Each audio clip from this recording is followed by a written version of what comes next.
Surat untuk istriku. Istriku, tak pantas kiranya jika ku mulai surat untukmu ini tanpa mengucap ribuan tahmid, tanpa syukur kepada yang penggenggam jiwa.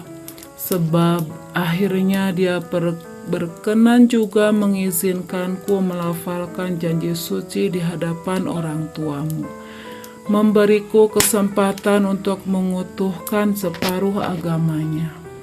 Istriku, siapa yang mengira perkenalan kita lewat sebuah komunitas menulis di dunia maya akhirnya menepi jua pada ikatan pernikahan?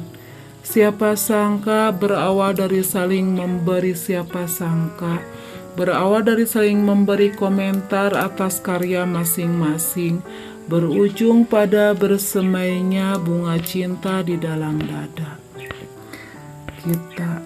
Sulit di logika memang, namun bukankah tak ada yang mustahil bagi Allah, sang pemilik cinta, untuk menautkan hati setiap hambanya? Istriku, tentu ingatan itu masih menggema di kepalaku tak kalah beberapa minggu setelah kita bertukar nomor telepon. Dengan jari gemetar aku mengirim pesan padamu lewat SMS.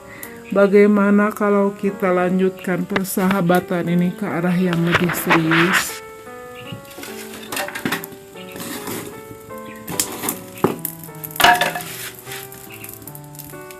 Lantas beberapa menit setelahnya ada pesan balasan darimu. Maksudnya, sungguh keringat dingin langsung merembas membasahi dahiku. Namun dengan menguatkan hati dan menekan rasa malu, jemari ini kembali mengetik tus ponsel. Bagaimana kalau kita menikah? Hening. Tak ada balasan langsung atas pesan yang terakhir kukirim padamu itu. Ya, hubungan kita memang tak dapat diterima oleh akal sehat. Kenalan singkat lewat grup menulis di dunia maya, lalu memutuskan untuk hidup bersama di dunia nyata. Aku berpikir bahwa kau tak akan mau gegabah dalam merespon permintaanku ini. Selain itu, kita juga terpisahkan oleh jarak yang cukup jauh. Kau tinggal di Indramayu, Jawa Barat, sedangkan aku di Surabaya, Jawa Timur. Mungkin juga engkau takut tertipu, bukankah penipu-penipuan itu sering terjadi lewat dunia maya? Apalagi kita belum pernah bertatap muka secara langsung. Syukurlah. Berbilang jam kemudian ponselku berbunyi 3 bip. Tanda pesan masuk. Kita istikharahkan dulu ya. Kalau jodoh gak mungkin kemana kok. Nyes kurasakan ada desir-desir lembut yang menjalar di dalam hati ini. Kala membaca pesan darimu. Iya, balasku singkat. Malam itu juga aku sholat istikharah memohon petunjuk Tuhan. Jika engkau memang yang terbaik bagi agama, keluarga, dan kehidupan masa depanku, semoga Allah memantapkan hati dan memudahkan setiap langkah. Sebaliknya, jika engkau bukanlah jodoh yang tertulis untukku, semoga dia segera menyudahi niatan ini. Itulah sepenggal doa yang terucap tulus di sujud terakhir sholatku. Dan alam pun seolah memberi isyarat agar aku meneruskan tekad suci ini. Ketika beberapa hari kemudian secara acak ku buka Al-Quran, hendak membacanya, tahukah kau sayang, tanpa kusadari sebelumnya bagian Quran yang kubuka radom itu ternyata surat Ar-Rum ayat 21. Ya, ayat tersebut adalah ayat tentang pernikahan. Tak lama setelah itu, engkau mengatakan siap melakukan perkenalan lebih serius denganku. Kau memintaku segera mengirimkan proposal pernikahan via email. Rasanya utuh sudah keyakinan ini. Tetapi bagaimana caranya membuat proposal nikah?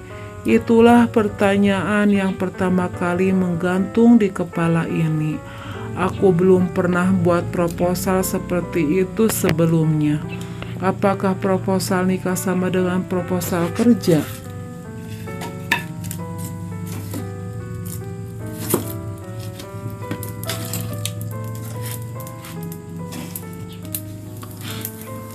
Kalau sama berarti harus disertakan ijazah plus transkrip dinilai skripsi juga dong.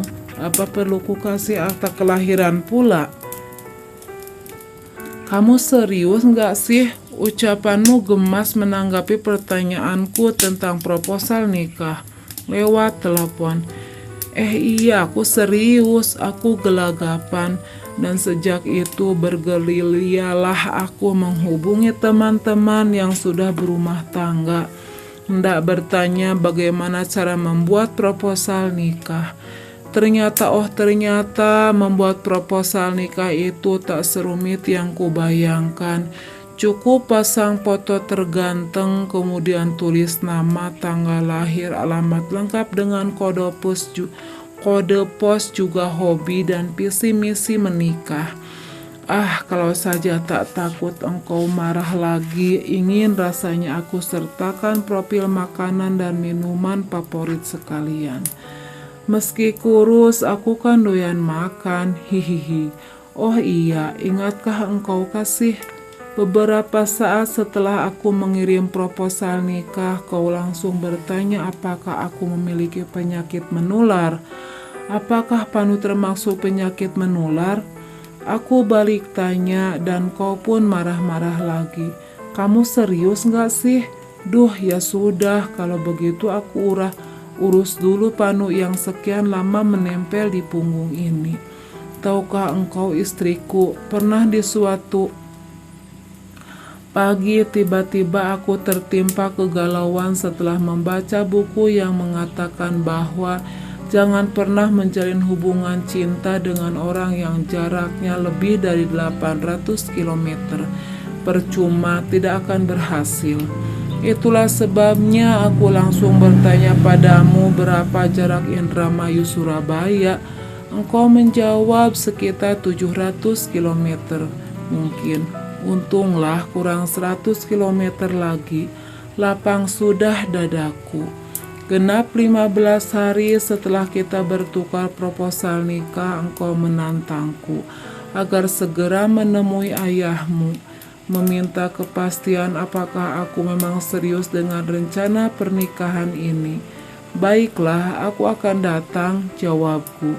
Sebenarnya ada satu hal yang kukhawatirkan menjelang keberangkatan ke Indramayu. Ada yang akan kukatakan kepada ayahmu nanti andai beliau bertanya dari mana kita kenal. Dari Facebook. Hei, hari gini mana ada orang tua yang mau menyerahkan anak perempuannya kepada laki-laki yang berkenalan lewat Facebook. Lalu apa dong jawaban yang pas? Gumamku bimbang pada diri sendiri. Kenal lewat komunitas menulis. Memang, jawaban ini jujur dan terkesan lebih elegan. Tapi kalau ayahmu bertanya lagi komunitas menulis di mana, pastinya akan bilang komunitas menulis di Facebook. Tuh kan, Facebook lagi. Entahlah, aku bingung. Biarlah. Akhirnya aku kuatkan niat dalam hati, bismillah. Apa yang terjadi nanti terjadilah. Kalau jodoh ya nikah, kalau tidak jodoh ya terpaksa pulang lagi naik kereta. Berangkat lagi, Pirslis, kataku dengan tangan menuju udara. Mirip bintang iklan Extrazos. Indramayu 24 Juni 2014 pukul 9:45 waktu Indonesia Barat. Istriku, adakah engkau tahu mengapa air mata ini tiba-tiba luruh sesaat setelah aku mengucap ijab qabul itu? Sebab sesadar ketika aku berkata saya terima nikahnya, pada detik itu pula segala hal yang terkait dirimu sepenuhnya diserahkan padaku. Maka kini kebahagiaanmu adalah kewajibanku. dan segala kesalahan yang ada padamu mutlak menjadi tanggung jawabku. Istriku, terima kasih atas segala penerimaanmu padaku. Engkau tetap menerimaku meski tahu bahwa suamimu ini tak sempurna dengan apa yang dibayangkan. Terima kasih juga atas segala pengorbananmu. Kau korbankan semuanya, rasa nyaman, keluarga, karir, serta tempat tinggal hanya untuk menghabiskan sisa usia bersamaku. Tapi percayalah bahwa yang kau lakukan ini takkan pernah sia-sia. Bukankah bagi setiap istri yang taat pada suaminya, Allah janjikan surga yang penuh kenikmatan? Istriku, mengenalmu adalah salah satu episode terindah dalam hidupku, dan menikah denganmu adalah takdir yang tak akan pernah habis kusyukuri di sepanjang waktu. Nanti andai ujian datang melanda, tetaplah bersabar wahai belahan jiwa. Sandarkan segalanya pada Yang Kuasa.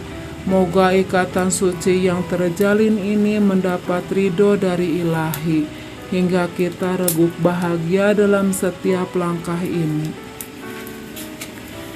Istriku, hatimu itulah rumahku, tempatku bercerita melepas gundah gulana.